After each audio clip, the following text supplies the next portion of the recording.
মালুয়াতে বিয়ের ১২ দিনের মাথায় স্বামীর বাড়িতে মৃত্যু নববধূর, চাঞ্চল্য। শ্রীভূমি জেলার বদরপুর থানা এলাকার মালুয়াতে বিয়ের ১২ দিনের মাথায় নববধূর মৃত্যুতে চাঞ্চল্য। জানা গিয়েছে বানিয়ারগুল গ্রামের হুসেন আহমেদের বছর ২১-এর কন্যা জুবেদা বেগমের ইসলামিক শরীয়ত মেনে বদরপুর থানা মালুয়া গ্রামের ইলাচ আলীর বছর ৩৮-এর মনিরুজ্জামানের সঙ্গে ১২ দিন আগে বিয়ে হয়। মঙ্গলবার রাত ৭টা নাগাদ হঠাৎ শরীর খারাপ হয় জুবেদা বেগমের। স্বামীসহ পরিবারের অন্য সদস্যরা সঙ্গে সঙ্গে শ্রীগৌরী হাসপাতালে নিয়ে আসলেও শ্রীগৌরী হাসপাতালের কর্মরত চিকিৎসক জুবেদা বেগমকে মৃত বলে ঘোষণা করেন।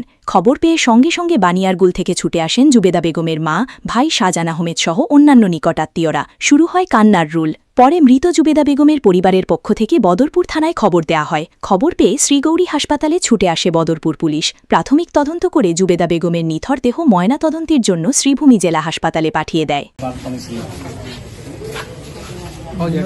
দিনের বেলা থেকে জ্বর অল্প আসছিল, জ্বরের পর থেকে শরীরটা খারাপ আসছিল।